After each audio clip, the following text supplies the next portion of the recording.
Voilà, ndenge tolobaki tozana mon major awa, tozana mon major, tozana vraiment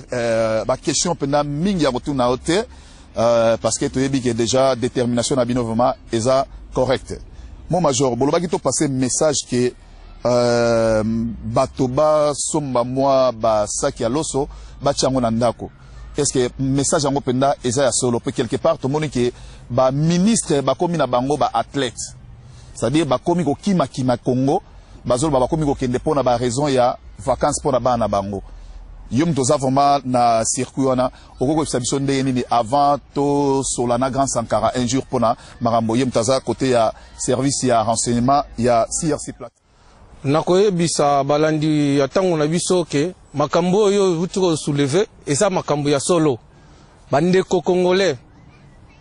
bino nyonso nde bozali na diaspora boye bango ke non na tango oyo siffle balobaki ke no ekobeta déjà arbitre wana akomi na siffle na munoko na ye bandeko bozwa ba $100 ou ba $50 quelque chose botindela ba famille na Congo parce que pour na ko aider bino ke non makambo biso tozoloba tozoko prophétiser te lelo le 26 na ndenge bozoko landa émission oyo bozwa ba téléphone na bino bobenga pe kisasa ko yebisa bino ke non kanambe alobi wenze kozala te banda lelo le 26 na centre ville mutako tate banda lelo le 26 ti après le 30 juin bande ko zama sekite munguna ye moko déjà ça yebi be ke non soukanaye ekoki yango na prévoir déjà soukane na modèle wana mais bino bozwa makambo au sérieux le lenge journaliste du peuple auti ko tuna mutuna ke non likambu nini ezoko leka na mboka makambo biso nyonso peuple congolais tozela qui ça fait longtemps o ba combattant boza wapi o bozoko sala nini mais makambo ngo ekomi déjà na porte ya ndako munguna boza la sire mais pour na soutenir ba famille na biso ba mabota na biso to tikaka na mboka po ezate ke no guerre contre ba Rwandais mais comme teza na mboka na biso il faut ba famille ba lia bana mike na coffre oyo munguna déjà tie bango ke no banda lelo le 26 ti le après le 30 nde akofongola ba marché ceux qui akosala ndenge nini to yebite mais bo assurer bango bo tindela bango déjà moi quelque chose pour batia ration na ndako ration ane ezate ke no ba bundeli mboka ba o ba ko libérer Congo nde ba koboma ba peuple congolais mais to lingite ke non munguni akende na mitu ya bana Congo il faut batika la bonne santé ba sepela fait na ndenge ke non munguni akeyi mon major au lobby mais au PCBiso immatriculation na ote ozana immatriculation nini parce que ba landina biso ya tango na biso faut bayeba ozana immatriculation nini ouais immatriculation na ezali major mbilinga mukonzi ya bataillon mbilinga na bataillon mobimba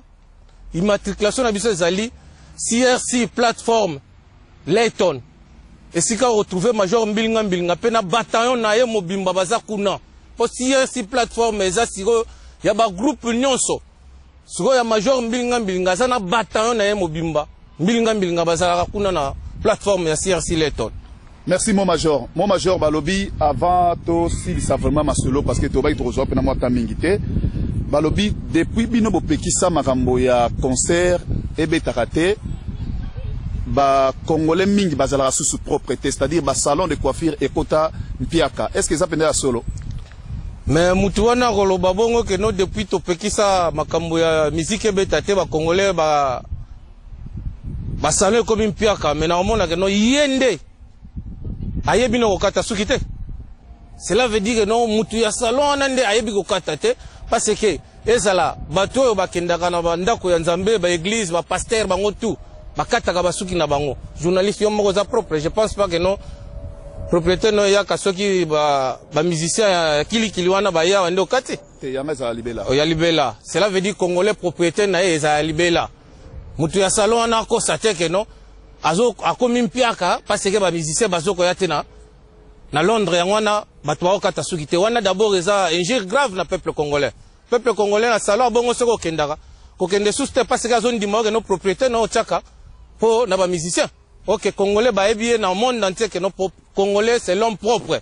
quel que soit ba problème na biso mais toza toujours propre. Dernière parole ezali boye po na bana Congo ndenge message elekaki liboso to soutenir ba famille na quelque chose ndenge ezali pe ya solo ezali siko vive les Congolais et vive la nation congolais. Message ya suka nde yango wana po toleli pe mingi et comme une tango oyo maya miso fait pangusama. Mais le 30 juin 3 jours etikali pour la marche. Pour la marche 4 jours etikali boya ebele po ko sala pe bien que no bana Congo pe o bazela kamboka na bango ebonga ba boyi ko fêter mais ba yende ko marcher pona passe eza na mboka na bango mutu moko ko ignorer passe wana te même bango moko ba collabo kutu baza conscient po ebele déjà basili ko bima baza na France sao na next émission vraiment la vraiment na royela bino na liste ceux qui journalistes du peuple la kozwangai na kopesa bino na ba référence na bango sika ba ali bandeko babolingo bino moko boutukulanda ndenge lisusu mokili euti koseka bango na ignorance na bango bazali mpe lokuta na bango bazali na yango bandeko babolingo na bandi oyo tozalaki na yango wana po toyebisa bino na bandi bouti koye mona sikoyo lolenge ya bato bazali lolenge nini bazali kotambola na lokuta na bango mpe na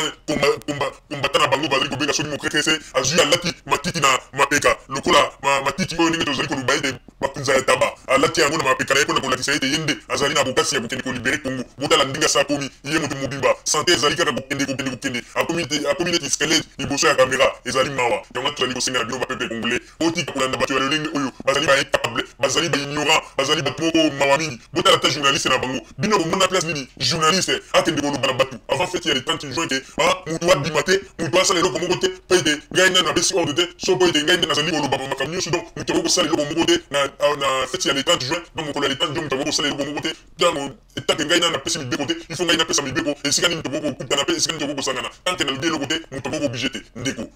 ezali likambo kokamwa bolanda lisusu na babilili bomona ndenge ye moko alobaki